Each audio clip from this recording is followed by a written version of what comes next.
Sometimes, the life you abandoned doesn't disappear. Sometimes, it waits at a red light and stares back at you through the eyes of your own children. Rain slid across the windshield of Damien Whitmore's black Bentley in slow silver lines as Manhattan glowed beneath the storm like a city wrapped in diamonds. Traffic crawled down Lexington Avenue while soft jazz drifted through the speakers, elegant and forgettable, the kind of music wealthy people played to fill silence they no longer knew how to escape. Beside him, Celeste Monroe adjusted the sleeve of her ivory designer coat and studied seating charts for their wedding rehearsal dinner, glowing on her phone screen. Her engagement ring caught the city lights every time she moved, scattering little flashes of gold across the leather interior. "My mother wants the governor moved closer to the Whitmore table," she said calmly. "Apparently optics matter more than family now." Damien barely heard her. His fingers rested against the steering wheel with controlled precision, the same steady hands that had built Whitmore Capital into one of the most powerful investment firms on the East Coast before he turned 35. To the world, he was the perfect American success story. Wealthy, controlled, untouchable.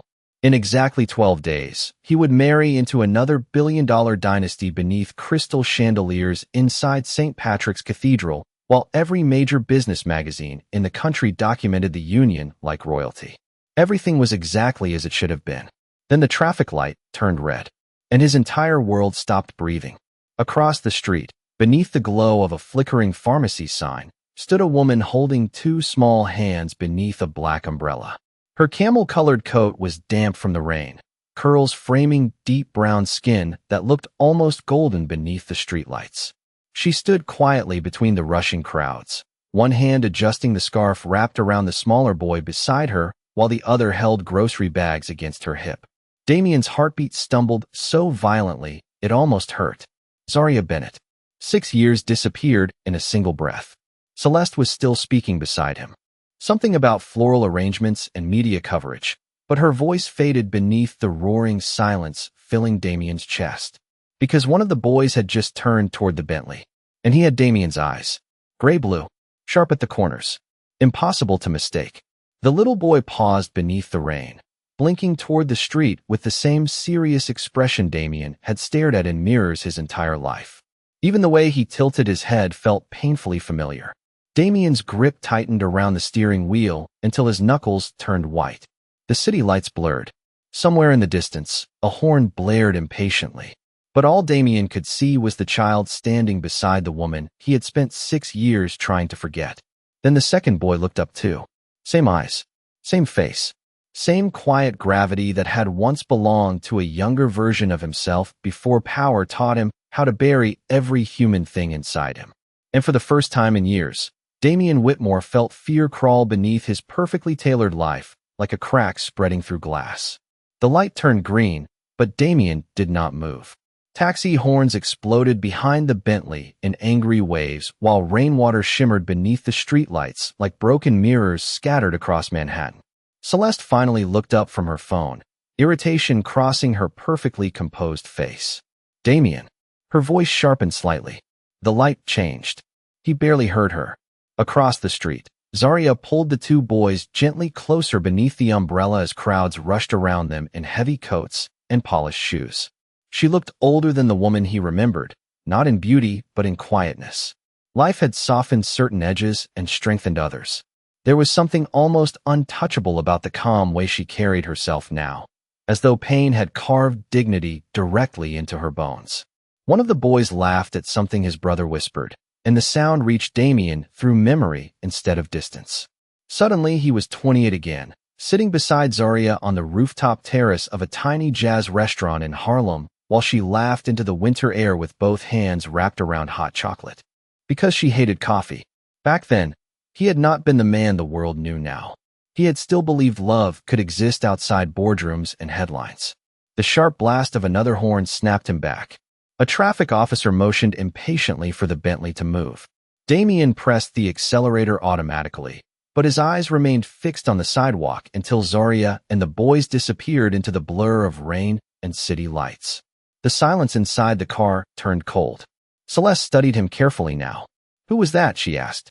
Damien loosened his grip on the steering wheel, though tension still lived in every movement. No one. It was a lie so immediate and hollow that even he heard it. Celeste's expression barely changed, but she was too intelligent not to notice the shift in him. She had spent 2 years learning how Damien Whitmore controlled emotion like currency. The man beside her never hesitated, never drifted, never looked haunted. Until tonight. You stopped breathing for a second, she said quietly. I have never seen you do that before. Damien stared ahead at the glowing skyline rising over Park Avenue. Glass towers reflected against the rain like monuments built for people too wealthy to admit they were lonely. It was someone I used to know. Celeste leaned back slowly against the leather seat, fingers resting against the diamond on her hand. Someone important? Damien did not answer immediately. Outside, Manhattan pulsed with luxury and noise and endless movement. But beneath the tailored calm of his charcoal coat, something old had started bleeding through the cracks. Because he remembered exactly how Zaria used to look at him before the world taught him to value legacy more than love. And now there were 2 little boys walking through New York City carrying his face. The realization settled into his chest with terrifying precision. Dates. Timelines. The final night he had spent with her before his mother convinced him disappearing was the only way to protect the company from scandal during the merger crisis 6 years ago. Damien had buried that version of himself beneath billion-dollar deals and polished interviews. But memory was cruel. It waited patiently, then returned all at once. Celeste's voice softened carefully. Damien, who were those children? For the first time in years, the powerful CEO had absolutely no idea how to answer. The penthouse overlooking Central Park had always felt impressive to visitors. Tonight, it felt hollow. Floor-to-ceiling windows reflected the glow of Manhattan below, while soft piano music drifted through hidden speakers, elegant enough to belong in a luxury hotel lobby rather than a home. Damien stood alone near the glass with a tumbler of untouched whiskey in his hand, his tie loosened slightly beneath the sharp lines of his tailored black suit. Behind him, staff moved quietly through the dining room preparing tomorrow night's engagement celebration. Crystal glasses, white roses, gold place cards embossed with the names Whitmore and Monroe like the merging of 2 royal bloodlines. Everything had been planned with mathematical perfection. Yet all Damien could see was a little boy standing beneath the rain with his eyes. His phone buzzed against the marble counter. Celeste. He let it ring twice before answering. My mother finalized the guest list, she said smoothly. Apparently half of Washington will be there now. Damien closed his eyes briefly. That is wonderful. The emptiness in his own voice startled him. Silence lingered on the other end. Celeste was not emotional by nature, but she understood tension the way experienced investors understood market shifts. You are somewhere else tonight, she said carefully. Damien stared down at the city lights flickering below like distant fires. I am tired. Another lie. He had not stopped replaying the moment at the intersection since they left Lexington Avenue. The shape of the boy's face. The quiet seriousness in his expression.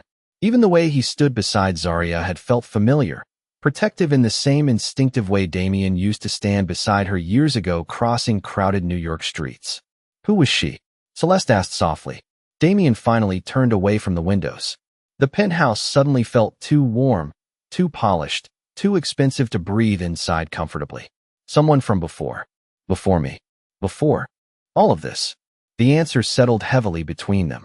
He heard Celeste inhale quietly through the phone. Did you love her? Damien looked toward the grand piano sitting untouched near the fireplace. 6 years ago, Zaria used to laugh whenever he played because he was technically perfect but emotionally terrible. You play like a man trying not to feel anything, she once told him while snow fell outside her tiny Brooklyn apartment. At the time, he had kissed her forehead and promised he would never become the kind of man his family wanted him to be. The memory hit him with almost physical force. Damien. Celeste's voice pulled him back again. He swallowed slowly. Yes, he admitted. The silence afterward felt endless. Somewhere below, Manhattan traffic hummed through the night like a restless heartbeat. Finally Celeste spoke again, quieter this time. And those boys. Damien tightened his jaw. For years he had mastered every negotiation room in America. Billion-dollar acquisitions did not shake him. Public scrutiny did not shake him. But 2 children standing beneath a drugstore sign had shattered every wall he built around the past. I do not know, he said, though deep down something already did. After ending the call, Damien crossed the penthouse slowly and opened the bottom drawer of his desk. Hidden beneath financial reports and merger contracts sat an old photograph he had not touched in years. Zaria stood beside him on the Brooklyn Bridge wearing a cream scarf and laughing directly into the camera while winter wind carried her curls across her face. He remembered taking that picture the same night she whispered, "Promise me success never changes your heart." Damien stared at the photograph for a long moment before finally whispering into the empty room, "I think it already did." Sleep never came that night. At 3:20 in the morning, Damien sat alone in his private office overlooking the East River while rain continued sliding down the windows in silver streaks. The city beyond the glass looked distant and unreal, softened by fog and exhaustion. His suit jacket rested over the leather chair behind him, and the top buttons of his white shirt were undone for the first time in weeks. On the massive walnut desk sat a single photograph beside his laptop. Zaria smiling into the winter wind 6 years earlier. He had spent half the night staring at it like a man searching for proof that he had once belonged to someone before ambition consumed him whole. The quiet buzz of his phone shattered the silence. Evelyn Whitmore. Damien exhaled slowly before answering. "You are awake early," his mother said smoothly, her voice carrying the calm authority that once intimidated senators and board members alike. Somewhere in the background, he could hear crystal glasses and distant classical music. Evelyn Whitmore never truly slept. She simply managed the world from different rooms. "Big day tomorrow," she continued. "The Monroe merger announcement will be all over financial media by noon. I expect you to look alive for once." Damien leaned back in his chair, eyes drifting toward the rain-soaked skyline. "Did you ever block messages from Zaria?" Silence. Tiny. Precise. Dangerous. His mother answered too carefully. "That is an unusual question after 6 years." Damien's jaw tightened. "Just answer it." Evelyn sighed softly, the sound elegant even in irritation. "Damien, that girl belonged to a chapter of your life you should have outgrown a long time ago." The words landed coldly inside him. "That is not an answer." Another pause stretched between them. Then finally, "I did what was necessary during the Monroe crisis." "You were emotional. Distracted. The company could not survive scandal at that stage." Damien closed his eyes as something sharp moved through his chest. "So you did. I protected your future. You erased someone from my life." Evelyn's tone hardened slightly. "You were about to inherit a multi-billion-dollar corporation while dating a struggling violinist from Brooklyn. Investors were nervous. The press was circling. You needed discipline, not romance." Damien stood slowly and walked toward the windows, one hand pressing against the cold glass. Below him, headlights moved through Manhattan like rivers of light. "Did you tell her I left willingly?" he asked quietly. His mother did not answer immediately, and somehow that silence hurt more than words. 6 years ago, Damien remembered waiting at Heathrow Airport during an emergency business trip arranged by his mother after the merger scandal exploded across financial news. He remembered sending Zaria messages from London that never delivered, calls that suddenly failed. Then days later, a final email supposedly from her saying she needed space and wanted him to move on. He had believed heartbreak was mutual, temporary, until time hardened confusion into distance. Now every memory felt poisoned. "You made your choice back then," Evelyn finally said. "And judging from your success, it was the correct one." Damien stared down at the photograph resting in his hand. Zaria's smile looked softer than he remembered. Real, untouched by power or fear or strategy. Then another image entered his mind. 2 little boys beneath a black umbrella carrying his eyes through the rain. His voice lowered almost to a whisper. "What if the life you protected cost me the only family I was ever supposed to have?" For the first time in years, Evelyn Whitmore had absolutely nothing to say. Brooklyn smelled different from Manhattan in early December. Less polished, more human. Fresh coffee drifted from crowded corner cafes, while old jazz melodies floated through half-open storefronts wrapped in strings of winter lights. Damien sat inside the back seat of a black SUV parked across the street from a small brick building with gold letters painted across the front window. Bennett Music Studio. Through the glass, warm yellow lights spilled onto the sidewalk like something untouched by the coldness of the city. He had been sitting there for almost 40 minutes. Watching. Inside, Children moved between violins and pianos while parents waited near the reception desk, holding paper cups and winter coats. And at the center of it all stood Zaria. Calm, graceful, alive in a way Damien had not seen in years. She knelt beside a little girl struggling with sheet music, adjusting the child's fingers gently over piano keys, while speaking with patient warmth. The same softness that once made Damien feel safe after impossible days inside boardrooms and investor meetings. But now there was steel beneath it too.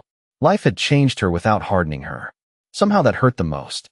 "Sir," his driver asked carefully from the front seat. "Would you like me to pull around?" Damien shook his head once. No, because he was not ready for her to see him yet. Across the studio, Micah sat at the piano near the back wall, small fingers moving carefully across the keys, while Mason leaned beside him pretending to read the sheet music upside down. Damien's chest tightened painfully. They were beautiful boys. Intelligent, gentle. Every few minutes, one of them glanced instinctively toward Zaria, the way children looked toward the person they trusted most in the world. Damien realized with devastating clarity that he had missed everything. First words, first birthdays, tiny winter coats hanging by apartment doors, bedtime stories, fevers, school recitals. 6 entire years reduced to silence because powerful people decided love was inconvenient. The studio door opened suddenly as a delivery man entered carrying instrument cases. Cold air swept briefly through the room, while one of the boys laughed loudly at something his brother whispered. Damien froze. Mason's smile looked exactly like his own childhood photographs stored inside the Whitmore family estate. Even the crooked dimple on the left side was identical. His pulse staggered. "That is impossible," he whispered under his breath, though nothing had ever felt more real. Inside the studio, Zaria turned slightly toward the window while helping another student with a violin strap. For one terrifying second, Damien thought she saw him. But her gaze drifted past the SUV without recognition before returning to the children surrounding her. The distance between them suddenly felt enormous. Not measured in miles or years, but in absence. Damien remembered the last night he held her before London.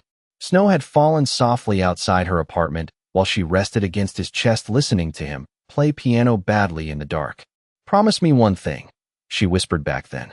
"If life ever gets complicated, do not disappear without telling me why." Damien closed his eyes briefly against the memory. Because that was exactly what had happened. A tiny hand pressed suddenly against the studio glass. Damien looked up sharply. Micah stood there now staring curiously toward the SUV, gray-blue eyes narrowed with quiet concentration. The child tilted his head slightly, the same unconscious gesture Damien made during negotiations. For one suspended moment, father and son studied each other through rain-speckled glass and city reflections. Then Micah smiled politely and waved. Damien's entire world cracked open in silence. The ballroom of the Monroe Grand Hotel shimmered beneath crystal chandeliers like a scene carved from old American royalty. Politicians, investors, and media executives moved gracefully across marble floors wrapped in designer gowns and tailored tuxedos, while waiters carried champagne through the sea of quiet luxury. Everything about the engagement dinner had been designed to communicate power, wealth, permanence. At the center of it all stood Damien Whitmore beside Celeste Monroe beneath a massive arrangement of white orchids while cameras flashed around them in soft bursts of light. To every person in the room, they looked flawless together. But Damien felt like a man drowning beneath perfectly pressed fabric. Applause echoed through the ballroom as Richard Monroe raised his glass to celebrate the upcoming merger between the Whitmore and Monroe empires. A union of vision and legacy, he declared proudly. The future of American finance begins with these two remarkable families. More applause followed. Damien barely reacted. Across the room, giant projection screens displayed curated photographs from his and Celeste's relationship for the guests. Paris rooftops, charity galas, ski trips in Aspen, smiling photographs polished carefully for magazines and shareholders. None of them looked real to him anymore. Celeste noticed his distance immediately. Her champagne glass lowered slightly as she studied him beside her. "You are doing it again," she whispered without moving her smile. Damien's eyes remained fixed ahead. Doing what? Leaving the room while standing in it. Before he could answer, One of his senior executives approached nervously, holding a tablet. "Sir, I apologize, but there is a small issue with tomorrow's presentation video." Damien accepted the device absently. "What issue?" The editor accidentally uploaded raw footage from the community outreach archive instead of the approved clips. The executive reached to take the tablet back, but Damien's hand froze as the screen began playing. A small recital room appeared. Warm yellow lights. Children sitting beside violins and keyboards. Then Zaria entered the frame, helping Mason adjust a tiny black bow tie, while Micah sat at the piano nearby, swinging his legs beneath the bench. Damien stopped breathing. The ballroom noise faded instantly beneath the pounding in his chest. "Sir?" the executive asked carefully. But Damien could not look away. On screen, one of the boys climbed onto the piano bench and began pressing soft, uncertain notes into the keys. Then suddenly a melody filled the tiny recital room. Claire de Lune. Damien's fingers tightened around the tablet. 6 years ago, during sleepless winter nights in Brooklyn, he used to play that exact piece, while Zaria fell asleep beside him wrapped in one of his sweaters. He had never performed it publicly, never taught it to anyone except her. The realization struck with devastating precision. Micah did not simply resemble him. The child carried pieces of him he never gave the world. "Damien." Celeste's voice sounded far away now. The little boy on the screen paused mid-song before smiling towards someone behind the camera. "Mom says Daddy used to play this better," Micah said innocently. The ballroom disappeared completely. Damien stared at the screen as those words shattered something final inside him. Around him, glasses clinked softly beneath chandeliers while wealthy strangers celebrated a future he no longer understood. Celeste slowly took the tablet from his trembling hand. Her expression shifted almost imperceptibly as she replayed the video silently. Then her eyes lifted toward him. Calm. Intelligent. Heartbroken in a way she refused to show publicly. "Those are your children," she whispered. It was not a question. Damien looked across the ballroom, filled with gold light and polished smiles, and for the first time in his life, every symbol of success around him felt unbearably empty. Snow drifted softly across Brooklyn the following evening, coating sidewalks and brownstone rooftops in quiet white, while Christmas lights flickered gently through apartment windows. Inside Bennett Music Studio, the warmth smelled faintly of cinnamon tea and polished wood. Children's drawings covered the front desk beside handwritten recital schedules and tiny violin stickers scattered across the counter. Zaria stood near the piano helping Mason zip his winter coat, while Micah practiced scales nearby with fierce concentration. The ordinary peace of the moment almost made her forget how exhausted she truly was. Then her phone rang. Unknown number. She hesitated before answering. "Miss Bennett," a calm female voice asked. "This is Manhattan Presbyterian Hospital.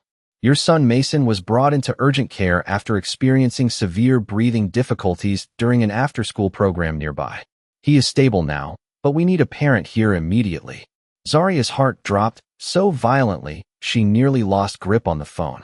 25 minutes later, she rushed through the hospital corridors, still wearing her camel coat over rehearsal clothes while snow melted into the polished floors beneath her boots. Fear tightened every breath inside her chest. Mason had struggled with asthma since infancy, usually manageable except during harsh winters. But hospitals still terrified her. Too many memories of sitting alone beside tiny beds wishing someone else existed to help carry the fear. She reached the pediatric floor breathless and froze. Damien stood outside Mason's hospital room. His charcoal overcoat was dusted lightly with snow, dark hair damp from the weather, one hand pressed tightly against a paper coffee cup he clearly had not touched. The sight of him there felt unreal, like grief stepping directly into reality after years of silence. Their eyes locked across the hallway. Neither moved. For one suspended second, 6 years of heartbreak lived quietly between them beneath fluorescent hospital lights. Then Mason's laughter drifted softly from inside the room. Damien spoke first, voice low and rough around the edges. "The school could not reach you immediately. They contacted the emergency number listed in the medical file." Zaria's stomach tightened instantly. Emergency contact. Damien Whitmore. She had never removed his name. Not because she expected him to return, but because some part of her could never completely let go of the man she once trusted with her entire future. "Is he okay?" she asked quietly. Damien nodded. The doctor stabilized him quickly. He was asking for you. Relief nearly weakened her knees. She moved toward the room, but Damien stepped closer first. Not blocking her, just closer enough for memory to become dangerous. Zaria, he said softly. Hearing her name in his voice after 6 years almost broke something inside her. She looked away immediately. Do not. The word came out smaller than she intended. Damien's expression shifted painfully. I did not know. She laughed once under her breath, though there was no humor in it. Only exhaustion. That is the problem, Damien. You disappeared long before you ever asked what happened to us. Snow swirled outside the hospital windows, while silence stretched heavily between them. Inside the room, Micah sat beside Mason reading quietly from a comic book while machines beeped softly nearby.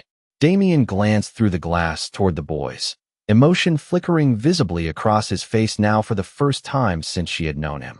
They are mine, he whispered. It was not arrogance. It sounded almost like grief. Zaria finally looked directly at him then. The powerful billionaire standing before her no longer resembled the untouchable man from magazines and financial interviews. He simply looked lost, tired, human. Her eyes glistened despite every effort to stay composed. You left me pregnant and alone, she said quietly. And every birthday they ever celebrated began with them asking why their father never came home. Damien's face drained of color beneath the harsh hospital light. Because some truths arrived too late to survive unchanged.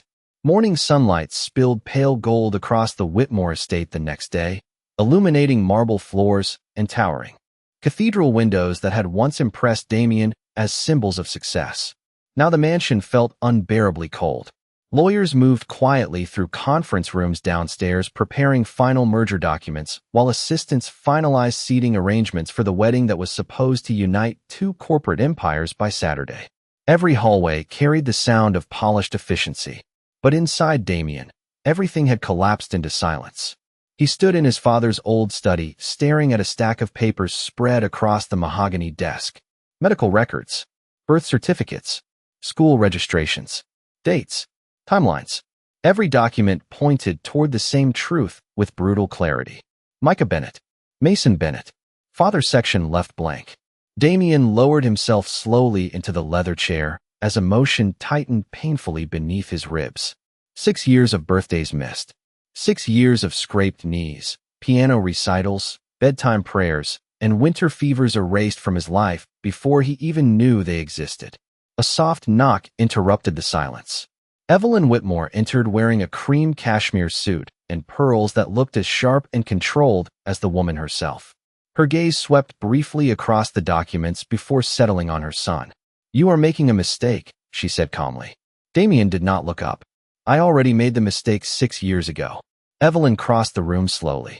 You are allowing emotion to destroy everything your father built. Damien finally lifted his eyes toward her. Everything my father built cost me my family. His mother's expression hardened slightly. That woman trapped you with children. The words landed like ice. Damien stood immediately. Do not speak about her that way. The controlled anger in his voice startled even him. Evelyn folded her arms elegantly. Damien, think carefully. The press will devour this story. An abandoned woman. Secret children. The Monroe merger will collapse overnight. Then let it collapse. Silence spread through the room. Outside the tall windows, snow drifted softly across the estate grounds while distant workers prepared floral installations for the wedding ceremony. Everything looked beautiful from far away. Just like his life had looked beautiful from far away. Evelyn stepped closer, lowering her voice. We can resolve this quietly. The children can have trust funds, private schools, security. Their mother can sign a confidentiality agreement and disappear comfortably. Damien stared at her in disbelief. Disappear? It is the cleanest solution. He laughed once beneath his breath, though the sound carried no amusement at all. You still do not understand. For the first time in years, emotion cracked visibly through the polished restraint he inherited from her. She spent 6 years raising our sons alone while I stood beside billionaires pretending I had everything. And somehow you still think money fixes what you destroyed. Evelyn's composure faltered slightly then. Damien gathered the papers from the desk slowly before reaching for his coat. Where are you going? She asked sharply. He paused at the doorway, exhaustion and clarity finally settling together inside him, to the only place that has ever felt real. Meanwhile, across Brooklyn, Zaria sat beside Mason's hospital bed, watching snow fall softly beyond the pediatric windows, while Micah slept curled against her shoulder beneath a blanket. The room glowed with quiet yellow light and the soft rhythm of machines monitoring Mason's breathing. For the first time in years, she allowed herself to cry silently where nobody could see. Because no matter how strong she became, part of her still remembered the man who once promised he would never leave. Saturday morning arrived beneath silver winter skies and the slow fall of snow across Manhattan. News vans lined the streets outside St. Patrick's Cathedral, while photographers crowded behind velvet barriers waiting to capture the wedding of the year. White roses framed the cathedral entrance in towering arrangements while guests stepped from black luxury cars wrapped in fur coats and polished smiles. Inside, soft organ music echoed beneath stained glass ceilings as America's wealthiest families gathered to witness the union of the Whitmore and Monroe empires. But 20 minutes before the ceremony was set to begin, whispers started spreading quietly through the cathedral. The groom was missing. Celeste Monroe stood alone inside the bridal suite wearing a breathtaking silk gown beneath warm vanity lights, while assistants moved nervously around her. Yet somehow she looked calmer than anyone else in the room. She stared silently at the diamond engagement ring resting on her hand before slowly removing it. Across town, snowflakes melted softly against the windshield of Damien's black SUV as Brooklyn appeared through the gray morning light. No security team followed him now. No press. No assistants. Just silence and the terrifying weight of truth. Bennett Music Studio stood quiet beneath strings of small golden lights glowing against the snow. Damien stepped out into the cold carrying no flowers, no prepared speech, no polished version of himself left to hide behind. For the first time in years, he arrived somewhere with empty hands. Light glowed softly through the front windows. Inside, the studio looked peaceful in the early morning stillness. Tiny violins rested beside chairs. Children's drawings covered the walls in crooked crayon colors. A small Christmas tree blinked quietly near the piano. It looked nothing like the world he came from. Somehow it felt more valuable than every building he owned. Damien knocked once. Footsteps approached slowly. Then the door opened. Micah stood there wearing striped socks and holding a mug of hot chocolate with both hands. Gray blue eyes widened in surprise before soft recognition crossed the little boy's face. "Mom," he called gently over his shoulder. "The man from the car is here." Damien's chest tightened painfully. Zaria appeared seconds later from the hallway wearing a cream sweater and loose curls gathered softly behind her shoulders. She stopped the moment she saw him standing beneath falling snow outside the doorway. Neither spoke immediately. The silence between them carried years inside it. Regret, love, absence, survival. Damien looked at her as though seeing home after wandering lost for too long. Then slowly, without caring about the snow soaking through his coat or the cameras probably searching the city for him, he lowered himself onto one knee in front of the woman he never stopped loving. Micah and Mason stared quietly from the doorway while snow drifted around them in soft white silence. Damien's voice broke slightly as he finally spoke the truth he should have said years ago. "I cannot undo the birthdays I missed. I cannot erase the nights you carried everything alone. But if those boys have your heart and my eyes, then God gave me one final chance to become the man I should have been from the beginning." Zaria's eyes filled instantly as winter light wrapped softly around the doorway behind her. For a long moment, she simply stood there looking at the man who once shattered her life and somehow still carried pieces of her heart. Then Mason quietly reached for Damien's hand first.